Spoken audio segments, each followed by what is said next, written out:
January 22nd, Genesis 30. Now when Rachel saw that she bore Jacob no children, Rachel envied her sister and said to Jacob, "Give me children, or else I die." And Jacob's anger was aroused against Rachel, and he said, "Am I in the place of God, who has withheld from you the fruit of the womb?" So she said, "Here is my maid Bilhah. Go into her, and she will bear a child on my knees, that I also may have children by her." Then she gave him Bilhah her maid as wife, and Jacob went in to her. And Bilhah conceived and bore Jacob a son. Then Rachel said, "God has judged my case, and he has also heard my voice and given me a son." Therefore she called his name Dan. And Rachel's maid Bilhah conceived again, and bore Jacob a second son. Then Rachel said, "With great wrestlings I have wrestled with my sister, and indeed I have prevailed." So she called his name Naphtali. When Leah saw that she had stopped bearing, she took Zilpah her maid and gave her to Jacob as wife. And Leah's maid Zilpah bore Jacob a son. Then Leah said, "A troop comes." So she called his name Gad. And Leah's maid Zilpah bore Jacob a second son. Then Leah said, "I am happy, for the daughters will call me blessed." So she called his name Asher. Now Reuben went in the days of wheat harvest and found mandrakes in the field, and brought them to his mother Leah. Then Rachel said to Leah, "Please give me some of your son's mandrakes." But she said to her, "Is it a small matter that you have taken away my husband? Would you take away my son's mandrakes also?" And Rachel said, "Therefore he will lie with you tonight for your son's mandrakes." When Jacob came out of the field in the evening, Leah went out to meet him and said, "You must come in to me, for I have surely hired you with my son's mandrakes." And he lay with her that night. And God listened to Leah, and she conceived and bore Jacob a fifth son. Leah said, "God has given me my wages, because I have given my maid to my husband." So she called his name Issachar. Then Leah conceived again and bore Jacob a sixth son. And Leah said, "God has endowed me with a good endowment. Now my husband will dwell with me, because I have borne him 6 sons." So she called his name Zebulun. Afterward she bore a daughter, and called her name Dinah. Then God remembered Rachel, and God listened to her, and opened her womb.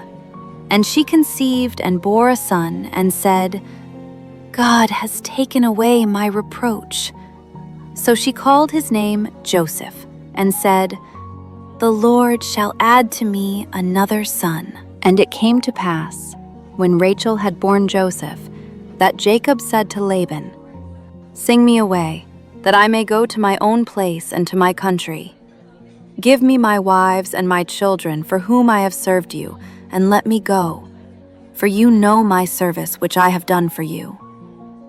And Laban said to him, "Please stay, if I have found favor in your eyes, for I have learned by experience that the Lord has blessed me for your sake." Then he said, "Name me your wages, and I will give it." So Jacob said to him, "You know how I have served you, and how your livestock has been with me. For what you had before I came was little, and it has increased to a great amount. The Lord has blessed you since my coming. And now, when shall I also provide for my own house?" So he said, "What shall I give you?" And Jacob said, "You shall not give me anything. If you will do this thing for me, I will again feed and keep your flocks.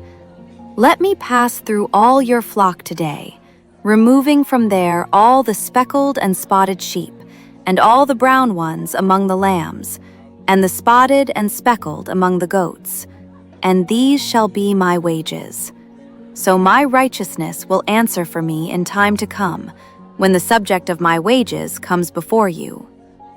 Every one that is not speckled and spotted among the goats, and brown among the lambs, will be considered stolen, if it is with me." And Laban said, "Oh, that it were according to your word." So he removed that day the male goats that were speckled and spotted, all the female goats that were speckled and spotted, every one that had some white in it, and all the brown ones among the lambs, and gave them into the hand of his sons. Then he put 3 days' journey between himself and Jacob fed the rest of Laban's flocks. Now Jacob took for himself rods of green poplar and of the almond and chestnut trees, peeled white strips in them, and exposed the white which was in the rods. And the rods which he had peeled he set before the flocks in the gutters, in the watering troughs where the flocks came to drink, so that they should conceive when they came to drink. So the flocks conceived before the rods, and the flocks brought forth streaked, speckled, and spotted. Then Jacob separated the lambs, and made the flocks face toward the streaked and all the brown in the flock of Laban, but he put his own flocks by themselves, and did not put them with Laban's flock. And it came to pass, whenever the stronger livestock conceived, that Jacob placed the rods before the eyes of the livestock in the gutters, that they might conceive among the rods. But when the flocks were feeble, he did not put them in, so the feebler were Laban's, and the stronger Jacob's. Thus the man became exceedingly prosperous, and had large flocks, female and male servants, and camels and donkeys. Genesis 31. Now Jacob heard the words of Laban's sons, saying, "Jacob has taken away all that was our father's, and from what was our father's he has acquired all this wealth." And Jacob saw the countenance of Laban, and indeed it was not favorable toward him as before. Then the Lord said to Jacob, "Return to the land of your fathers and to your family, and I will be with you." So Jacob sent and called Rachel and Leah to the field, to his flock, and said to them, "I see your father's countenance, that it is not favorable toward me as before. But the God of my father has been with me, and you know that with all my might I have served your father. Yet your father has deceived me, and changed my wages 10 times. But God did not allow him to hurt me. If he said thus, 'The speckled shall be your wages,' then all the flocks bore speckled. And if he said thus, 'The streaked shall be your wages,' then all the flocks bore streaked. So God has taken away the livestock of your father, and given them to me." And it happened, at the time when the flocks conceived, that I lifted my eyes and saw in a dream, and behold, the rams which leaped upon the flocks were streaked, speckled, and gray-spotted. Then the angel of God spoke to me in a dream, saying, "Jacob." And I said, "Here I am." And he said, "Lift your eyes now and see. All the rams which leap on the flocks are streaked, speckled, and gray-spotted. For I have seen all that Laban is doing to you. I am the God of Bethel, where you anointed the pillar, and where you made a vow to me. Now arise, get out of this land, and return to the land of your family." Then Rachel and Leah answered and said to him, "Is there still any portion or inheritance for us in our father's house? Are we not considered strangers by him? For he has sold us, and also completely consumed our money. For all these riches which God has taken from our father are really ours and our children's. Now then, whatever God has said to you, do it."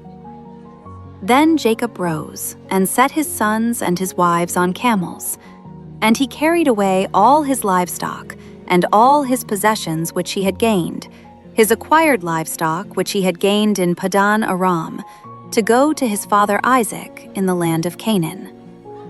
Now Laban had gone to shear his sheep, and Rachel had stolen the household idols that were her father's. And Jacob stole away, unknown to Laban the Syrian, in that he did not tell him that he intended to flee. So he fled with all that he had. He arose and crossed the river, and headed toward the mountains of Gilead. And Laban was told on the third day that Jacob had fled. Then he took his brethren with him, and pursued him for 7 days' journey, and he overtook him in the mountains of Gilead. But God had come to Laban the Syrian in a dream by night, and said to him, "Be careful that you speak to Jacob neither good nor bad." So Laban overtook Jacob. Now Jacob had pitched his tent in the mountains, and Laban with his brethren pitched in the mountains of Gilead. And Laban said to Jacob, "What have you done, that you have stolen away unknown to me, and carried away my daughters like captives taken with the sword? Why did you flee away secretly, and steal away from me, and not tell me? For I might have sent you away with joy and songs, with timbrel and harp. And you did not allow me to kiss my sons and my daughters. Now you have done foolishly in so doing. It is in my power to do you harm. But the God of your father spoke to me last night, saying, 'Be careful that you speak to Jacob neither good nor bad.' And now you have surely gone, because you greatly long for your father's house. But why did you steal my gods?" Then Jacob answered and said to Laban, "Because I was afraid, for I said, 'Perhaps you would take your daughters from me by force.' With whomever you find your gods, do not let him live. In the presence of our brethren, identify what I have of yours and take it with you." For Jacob did not know that Rachel had stolen them. And Laban went into Jacob's tent, into Leah's tent, and into the 2 maids' tents, but he did not find them. Then he went out of Leah's tent and entered Rachel's tent. Now Rachel had taken the household idols, put them in the camel's saddle, and sat on them.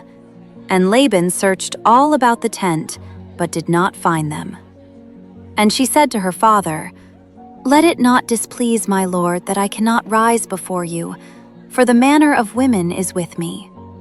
And he searched, but did not find the household idols. Then Jacob was angry and rebuked Laban. And Jacob answered and said to Laban, "What is my trespass?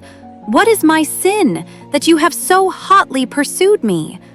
Although you have searched all my things, what part of your household things have you found? Set it here before my brethren and your brethren, that they may judge between us both. These 20 years I have been with you. Your ewes and your female goats have not miscarried their young, and I have not eaten the rams of your flock. That which was torn by beasts I did not bring to you. I bore the loss of it. You required it from my hand, whether stolen by day or stolen by night. There I was. In the day the drought consumed me, and the frost by night, and my sleep departed from my eyes. Thus I have been in your house 20 years. I served you 14 years for your 2 daughters, and 6 years for your flock, and you have changed my wages 10 times. Unless the God of my father, the God of Abraham and the fear of Isaac, had been with me, surely now you would have sent me away empty-handed. God has seen my affliction and the labor of my hands, and rebuked you last night." And Laban answered and said to Jacob, "These daughters are my daughters, and these children are my children, and this flock is my flock. All that you see is mine. But what can I do this day to these my daughters, or to their children whom they have borne? Now therefore come, let us make a covenant, you and I, and let it be a witness between you and me." So Jacob took a stone and set it up as a pillar. Then Jacob said to his brethren, "Gather stones." And they took stones and made a heap, and they ate there on the heap. Laban called it Jegar Sahadutha, but Jacob called it Gilead. And Laban said, "This heap is a witness between you and me this day."